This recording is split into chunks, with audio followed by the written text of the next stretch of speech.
गौरव नाम का एक लड़का था। गौरव हिमालय के पास के छोटे से गांव में रहता था।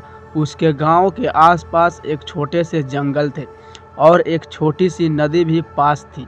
रात को जंगलों में घूमने वाली आत्माओं और भूतों की कहानियों को सुनते सुनते गौरव बड़ा हुआ था।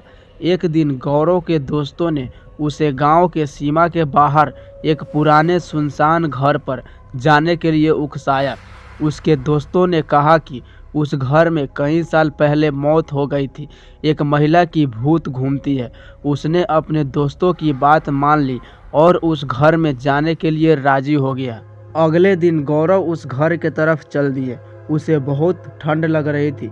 गौरव जब उस घर के पास पहुंचा तो देखा घर बिखरा हुआ था, जिसमें टूटी हुई खिड़कियां थी और उसमें एक दरवाज़ा ऐसा था जो खोलने पर काफ़ी आवाज़ करता था। गौरव सावधानी से दरवाज़ा खोला और उस घर में दाखिल हुआ। घर के अंदर का माहौल बाहर के जैसा भयानक था।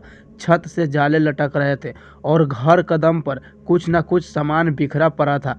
अचानक गौरव के छत के ऊपर से एक आवाज़ सुनाई दी। गौरव को ऐसा महसूस हुआ कि उसे लगा कि उसके आसपास कोई चल रहा है। गौरव हिम्मत करके ऊपर गया और देखा कि लंबी बाल वाली एक औरत सफ़ेद साड़ी में उसकी तरफ आ रही है। उसे देखकर डर के मारे गौरव का पूरा शरीर काँप रहा था। जैसे ही गौरव ने वहां से भागने की कोशिश की, औरत की आत्मा ने उसका एक हाथ पकड़ लिया। गौरव से विनती करने लगा कि मेरी मदद करो। यह सुनकर गौरव चौंक गया। उस औरत ने गौरव से कहा कि वह घरेलू हिंसा का शिकार हुई है।